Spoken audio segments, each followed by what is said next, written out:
చేసేది అబ్బా వచ్చేది చెప్పండి సార్ ఒకసారి విషయం ఏంటంటే చెప్పండి సార్. హుజురాబాద్ ఎన్నికల తర్వాత తెలంగాణ వ్యాప్తంగా ఉన్నటువంటి ఉద్యమకారులు, ప్రజాస్వామికవాదులు, ధర్మం న్యాయం గెలవాలని నిలబడాలని కోరుకున్నటువంటి వాదులంతా కూడా సంఘటితమై కేసీఆర్ పూటకొక మాట మాట్లాడడం, ప్రజల్ని పట్టించుకోకపోవడం, ప్రగతి భవన్ ఫామ్ హౌస్ తప్ప ప్రజల యొక్క బాగోగుల గురించి పట్టించుకున్న పాపన పోతున్నాడు. కాబట్టి అన్నిటికంటే ముఖ్యంగా 2 సమస్యల మీద, ఒకటి నియామకాల విషయంలో 1,91,000 ఉద్యోగాలు ఖాళీగా ఉన్నాయని చెప్పి టీఆర్సీ కమిటీ ఫైండింగ్స్లో తేలితే ఇంతవరకు కూడా నోటిఫికేషన్స్ లేవు. రెండవసారి అధికారంకి వచ్చిన తర్వాత నియామకాలు లేకపోగా వాళ్ళకు 3,016 రూపాయల వృత్తి ఇస్తా అని చెప్పి మేనిఫెస్టోలు రాసుకున్నాడు. ఇంతవరకు ₹1 కూడా ఇవ్వలేదు. వాళ్ళ కళ్ళల్లో మట్టి కొట్టిండు.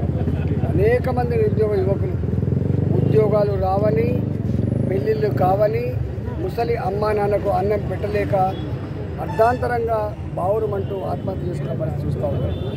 ఇవాళ రెండవది రైతాంగం కూడా, ఒకనాడు రిచెస్ట్ రైతు, ధనిక రైతు, తెలంగాణ ఉన్నటువంటి ప్రగల్భాలు పలికిన ముఖ్యమంత్రి గారు ఇవాళ రైతుల ఉసురు తీసుకుంటాడు. వాళ్ళు పండించిన పంటను కొనలేక ధాన్యపు రాసుల మీదనే పడుకొని తరువు చాలించిన సంఘటన చూస్తూ ఉన్నాం. కాబట్టి ఎత్తేడ్చిన వ్యవసాయం బాగుపడదు, రైతు ఏడ్చిన రాజ్యం బాగుపడదని చెప్పిన ముఖ్యమంత్రి స్వయంగా ఇలా రైతు ఏడుస్తున్నాడు. తప్పకుండా రైతాంగం అంతా కూడా ఇవాళ కేసీఆర్ వ్యవహార శైలి పట్ల, కేసీఆర్ పద్ధతుల పట్ల, కేసీఆర్ పని విధానం పట్ల తీవ్రమైన అసంతృప్తితో ఉన్నారు. ఒక్క మాటలో చెప్పాలంటే ఎప్పుడు ఎన్నికలు వచ్చినా ఈ ప్రభుత్వాన్ని గద్దె దించాలి అనేటువంటి సంకల్పంతో ప్రజలు ఉన్నారు. ఈ పార్టీ ఆ పార్టీ అని తేడా లేకుండా, ఈ జెండా ఆ జెండా, ఈ కులం ఆ కులం అని తేడా లేకుండా అందరికందరూ ఇక్కడ ఉన్నటువంటి కేసీఆర్ అహంకారాన్ని ఓడించాలి, మంచి సుపరిపాలన తెచ్చుకోవాలనేటువంటి సంకల్పంలో ఉన్నారు. దానికి ఆల్టర్నేటివ్ వేదికగా భారతీయ జనతా పార్టీని ప్రజలంతా కూడా భావిస్తూ ఉన్నారు.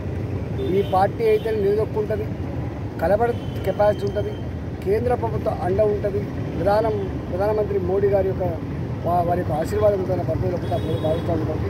తప్పకుండా ఖమ్మం జిల్లాలో రాబోయే కాలంలో భారతీయ జనతా పార్టీని బలోపేతం చేయడంలో మా వంతు ప్రయత్నం చేస్తాం. సార్, ఈ అధికార పార్టీ నుంచి ఎవరన్నా చేరికలు అంటే బీజేపీలో వచ్చే అవకాశం ఉంది సార్? ఎంపీలు కానీ వస్తారు, టైం పడుతుంది.